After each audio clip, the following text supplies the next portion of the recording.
welcome to the 611 Films YouTube channel. We are back in 99. Back in We are 99. almost over. It's almost ending. But hey, we got to keep going. We got a few more.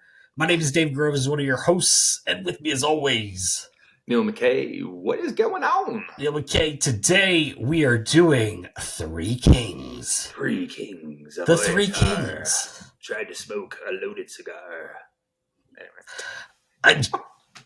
Is that in the movie? It is, yeah. I guess I it's kind of the first thing you think of, like with the song, like the Christmas song and everything. I didn't catch it until the second. I just watched it again for the second time. The only other time I seen it was in '99 when it came out, and then I just watched it again like a few days ago. It comes up like at the very beginning, like it's kind of a reference to the Three Kings of Orient. We three kings be stealing the gold. Damn. My friends all drive Porsches. I must make amends. Just shut up, okay? The three magi who bring Jesus the gifts. I guess you're not. I'm not familiar. Yeah, I know it's not you. Yeah. But there's a song or Silent Night's kind of about that and everything. So I think, right? No, maybe I'm mixing things up. I don't know. Is this something that like David O. Russell put in the movie as like a weird thing? You know, it's for some reason I didn't pick up on it in '99, and then I was like, oh, okay, it's clearly a reference to that, but I don't get it. Like, I guess are Ice Cube, George Clooney, and Mark Wahlberg the Three Kings, and are they? I don't know. Yeah. So the story is like these three kings bring the baby Jesus these gifts, and one brings gold, one brings like frankincense and myrrh, and I forget what the other one is, but maybe that is it, frankincense. But it's like a story in Christianity about I don't know, sure. Like I never picked up on like what is the significance of that story with this movie, but it clearly he was making a reference because Spike Jonze's character kind of sings the song or like says the lyric in the and Ice Cube is kind of like the religious guy, right? Because he's pretty religious with stuff too. I guess there's some sort of religious little bit of biblical, maybe went over my head. And by the way, I was gonna bring this up later, but like I completely forgot that was Spike Jonze, and I'm sitting there, I'm like watching this for the second, and I'm like, this guy looks familiar. Who? And then I was like, oh my god, that was Spike Jonze. It's like, right, what? Yeah. Like I totally forgot he was in this movie. That was the funny thing too. I read like the Roger Ebert reviews of a lot of these just as the only thing I kind of do. I don't want to watch like videos. I don't want to read a ton of stuff, but I'll reread like his review. And he's like, because Spike Jonze was so prominent in it, why didn't they call it Four Kings? Like, he's such a big role. So that's what was throwing me off too. And then I was like, oh, it must have something to do, some sort of analogy or metaphor to like the Three Kings of like the gift of the Magi and the Jesus and all this other stuff. So, and I will say this though, just real quick on the Spike Jonze thing, because I have a new appreciation for Spike Jonze because I've already said my favorite movie of '99 we've already done being John Malkovich. So he directed that movie and then starred in this movie same year. That's nuts. Because that was a big role. I mean, he was in the whole movie. I mean, I think everybody's great in the movie. I mean, not only like you're saying, like bringing up Spike Jonze, I think he's great.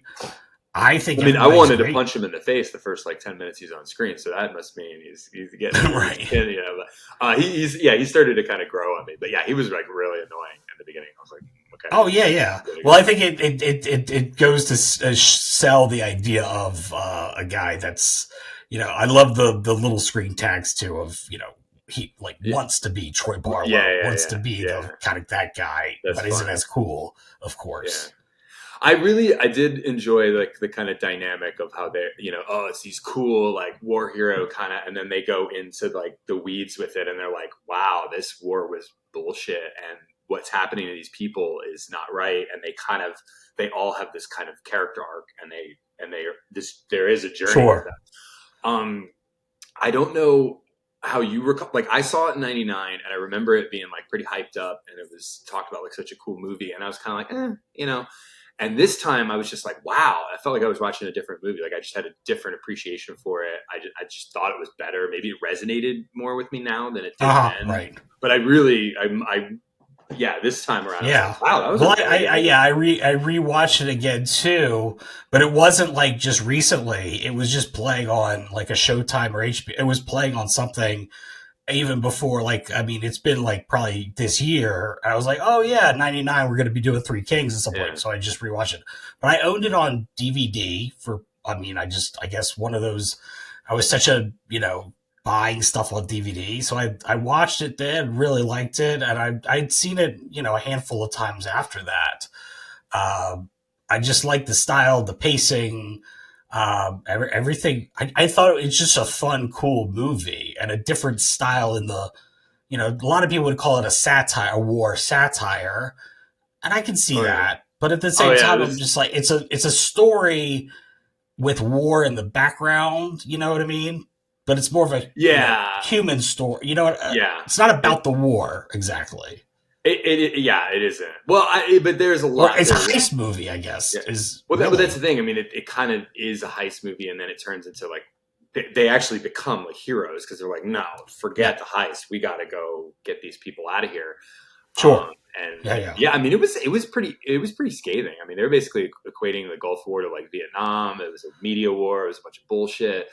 They right, did a oh lot of yeah, like kind of funny. It's supposed to be, it's this fast paced like heist war movie, but like they did like this kind of stuff where it's like kind of funny. I mean, they have like comedic actors in yeah, there, like yeah. It's Jamie yeah, it's got Kennedy, it's and got like some biting humor, but it's a little bit dense. It's one of those that I think it works though. It kind of works as yeah, it doesn't go too overboard with trying to be too funny. It just yeah. happens It just has those moments, those which I little think that was kind of one of moments. the things that kind of went over my head the first time I watched it because I maybe I didn't get that it was supposed to be kind of funny, and then like this time I was like, oh yeah, that's supposed to be humorous, or they're Sure, supposed to be kind of like punching at the whole war thing, and then I was like, okay, I think I get what they're going. right, But it's yeah, also way different to view this movie through the lens of like post 9/11. Like when we saw it, like when I saw it in yeah. '99, vastly different world, and you watch it like after 9/11 and the Iraq war and everything, and now you're like, oh wow, this is making it Right. like it's kind of making this like it's all bullshit statement before. Yeah, Again, I like I mean, said, I see it like that heist style kind of movie and that one particular idea, and then it changes into a survival, like kind of like yeah, savior type things, if you will. yeah, So I'm oh like, yeah, yeah, it changes I mean, the characters going through that arc. I'm like, hmm that does well. It does really well.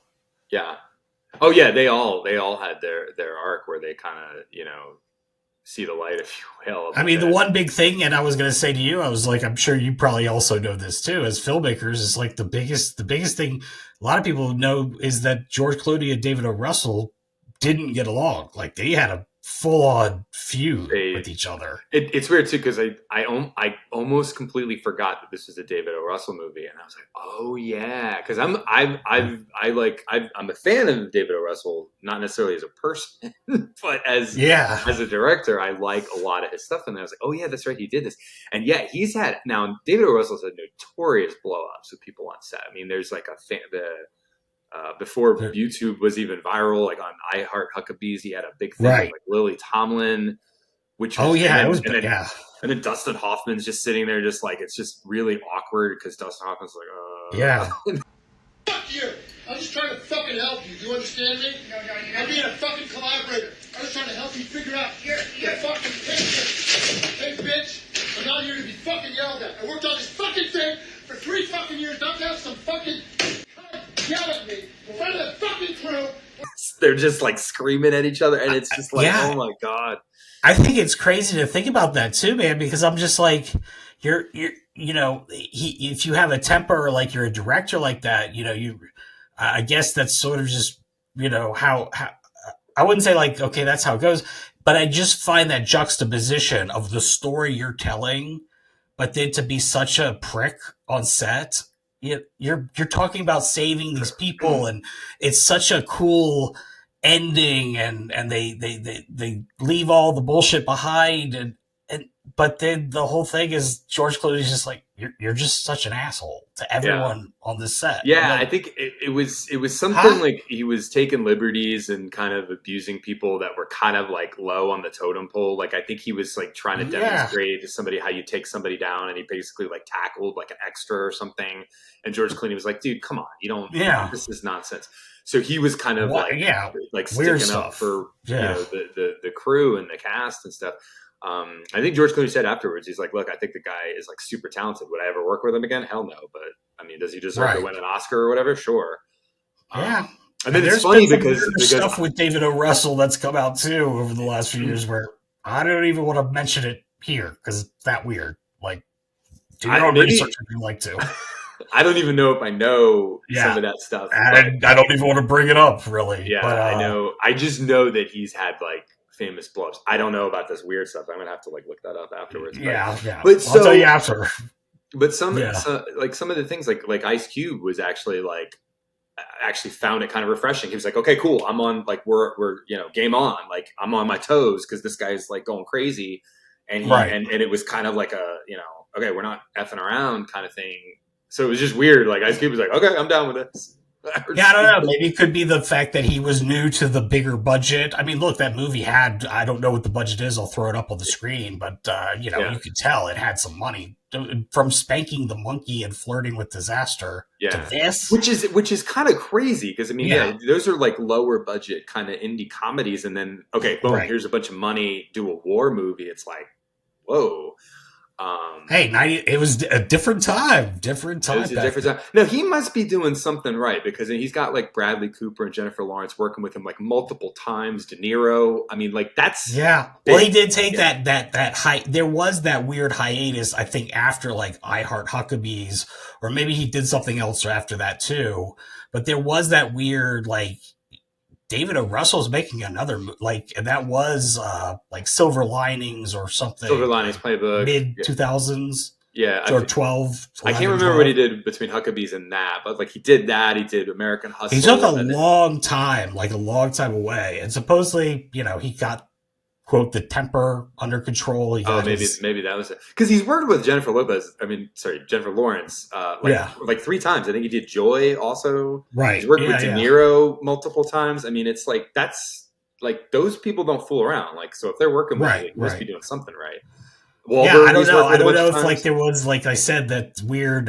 He just needed a break from it, or like he was sort of in that place where I Heart Huckabees, I think, got more of a critical, was bigger critically, and maybe it had its like niche. I really liked it, but I don't think it did that well. I was going to ask if you liked it because I felt like I was one of the few people that really liked that movie because it felt like a polarizing movie when it came out, and I thought it was fantastic. And I liked it a lot too. I thought it was hilarious. I thought it was really funny.